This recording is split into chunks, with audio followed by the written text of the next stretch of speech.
What's up, guys? My name is Tim Ruswick, and today I wanted to talk about thinking in systems. And this, I think, is a really broad concept. It makes sense in a lot of different ways. But I think it's especially important in marketing. I think it's especially important in software development. And this channel is kind of a mix of the two. We talk about games, game development. We talk about marketing games. So I figured I would talk about this. So what is thinking in systems, and kind of, where do we go from there? Well, thinking in systems, for me, is almost like writing a function in programming. And if you're a programmer, you kind of understand what that means. If you're not, basically, the goal of a function is to do some sort of task where you can pass it a certain amount of data, and then it performs something with that data, and that's what it's good at. It does that thing really, really well. And when you're writing code for big complex projects, it makes sense to write functions that you can then use over and over again. So for example, like you could have a game that might constantly have enemies that hurt a player's health, right?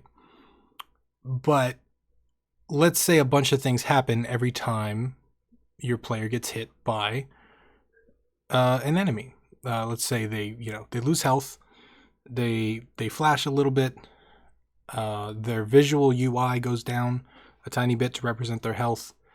Maybe the audio changes, and so you can, every place they interact with every enemy, have the same code in every single place, or you can write a function.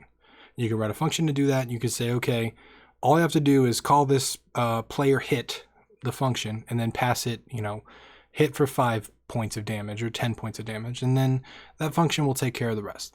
So that is really, really important in game development. It's really, really important in software development. It's important in any kind of development. But it's also important in life. It's also important in marketing, because you want to have systems and structures in place that take care of monotonous tasks for you, or at the very least repetitive tasks. And excuse me, what a lot of people don't realize with marketing is that they'll take something like generating traffic, right, which is the act of getting people from somewhere on the web to visit your store page or your website, and they'll consider that marketing. Just say I've got a bunch of people to see it, right? I just got a bunch of people to see it. I posted on forums, I posted on Facebook, I did this, and I got a bunch of people to see it. That's not marketing. That's exposure. Marketing is actually getting them to buy. Marketing is the process of taking people that have never heard of you before and getting them to buy your product. So here's the thing. It's really, really, really, really, really hard to just take a bunch of people that never heard of you before and get them to buy your product, right? If this was easy, everybody would do it. It's hard to do that. And there are steps along the way that you have to take, that person has to take. One, they have to actually find you. Two, you have to convince them that your product is good enough, or that you have to make them like you in some way. Three, you have to present them with the opportunity to buy. You see what I'm saying? There's a series of steps between random cold person that has never heard of you and person that actually pays for your game. So you can do all that stuff manually, right? And there's people that do. There's people that go and they meet people and they tell them about their game and they convince them to buy, and then those people go home and buy the game. That happens at conventions. It happens at networking meetings sometimes, but it's not very scalable, right? Like you can't do that forever because you have a limited amount of time. So you have to create digital systems to kind of take you through all that. And I've shared some of this in the indie game advertising video, kind of about what funnels are and funnel marketing and that kind of thing. But basically, when you're thinking about marketing, when you're thinking about building anything that requires people, which is pretty much everything these days, right? You want to think about how you can modulate or basically create systems. I don't think modulate is the right word. Create systems for those people to go through that can have certain effects on them. So for example, one of the most effective ways that I've found to sell products digitally, and this applies to digital products, but also like physical products, is to take someone that has never heard of the product, but is potentially interested in the product. So you start with like a Facebook ad or a forum post or a blog post or a YouTube video. You start with something that will attract them, right?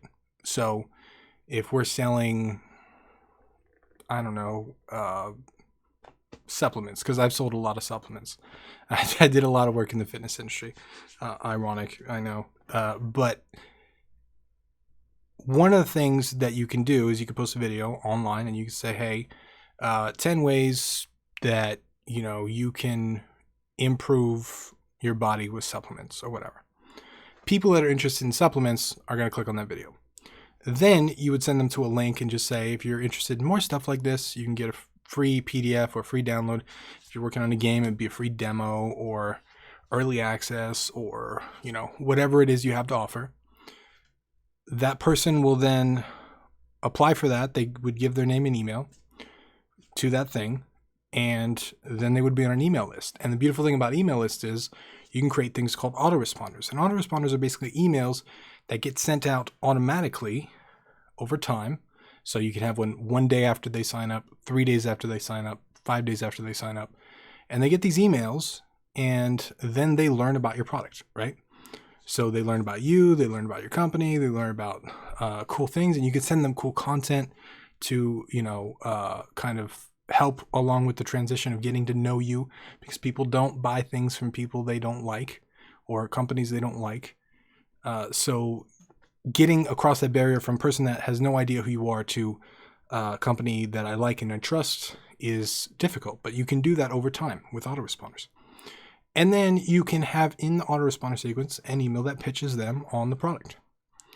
And you could say, hey, buy this thing because it's really cool. The supplements really work. These are what other people have to say about it, blah, blah, blah, blah, blah. You do the same thing with games, right? Have a landing page, sign up for the free demo, enter your name and email, sends them a free demo, add some stuff. Here's some cool stuff. Here's some cool stuff we added. Here's some cool things we're working on. Here's the next update. You know, if you haven't bought the game, you should buy the game and click through. And that whole process is systematized. That whole thing that normally would take your direct interaction or would normally take a ton of work or a ton of time on YouTube or social media or whatever is just completely automated. And so now what you have is you have the end point and the beginning point. So you dump a bunch of people into the email list, and out the end comes a bunch of sales, because that middle part systematizes the whole thing. That's called a funnel, by the way. And it's really effective. It's been really effective. It doesn't work for all types of products, but it works for most products, almost everything that I've tried. And that's just one example of systems thinking in systems that can really, really, really bring your marketing to the next level. Because what a lot of people do is they'll post a video on YouTube or something, right? They get that part, they get the traffic part, but then they send it directly to a store page. And so you have people that just heard about you 10 seconds ago going to a store page. And sometimes that works. Sometimes it does. If your game looks fucking awesome, if your trailer is epic, if your, audience is perfect, sending someone directly from content to a landing page can work. But it's almost always better to build that relationship in between. And having a system to kind of do that really, really, really helps. It also works like on, if you're gonna have constant content, then you can build a relationship like I've done on YouTube, where I post videos every single day. And because of that, I build relationships with people that watch me all over the globe.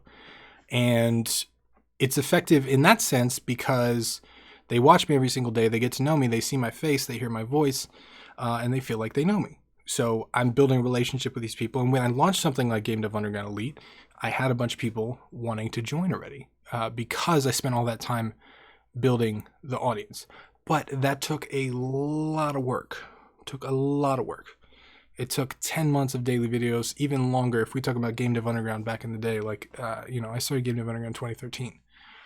So it's a long process. It's a big, long process. But there are ways to automate it in between. And automation doesn't necessarily make it worse. It doesn't take it. You can use the autoresponders with YouTube videos. You can use it with content. You can use it with all kinds of stuff. So the fear sometimes when I share this kind of stuff with people is that taking the soul out of it, if it makes sense. But that's not really true. I think it's because of the way you systematize it, you can work on the system. And you can say, okay, if you have 10 emails in a sequence or something like that, you can see which ones people are not opening, which ones people are not reading, which ones people are not clicking on. And you can modify those emails. And when you modify those emails and the open rate goes up, then you know that you've gotten through to more people. Your message is clear now. It's more effective. It works better. So I think testing and systematizing stuff really is effective for marketing.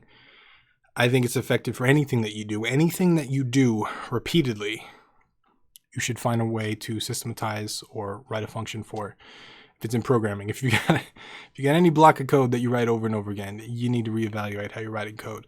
And I think the same thing applies to marketing. The same thing applies to anything that you do. If you do the same process over and over again, you need to find a way to make it more effective. I think content is probably the one thing where you can't really do that, but you can reduce, the workload and stuff like I've done. If you look at my older videos, they were edited, they had an intro, they had an outro, they had all a bunch of stuff. And because I've done daily videos, I've reduced the time that it takes for me to do videos. Technically, I've reduced the quality, but I've upped the quantity. And as a result, I think it's had massive growth for the community. So that's all I got for you today. I hope you found it useful. If you did, please leave me a like and a comment down below. Have you ever thought about this before? Probably in programming, right? I think most of us should be familiar with functions, but you ever thought about thinking about marketing and systems, thinking about how you can automate certain things or how you can get person from never hearing from you before to actually buying your product? You ever thought about that before? Let me know down in the comments. Once again, my name is Tim Roswick, and I'll see you again tomorrow.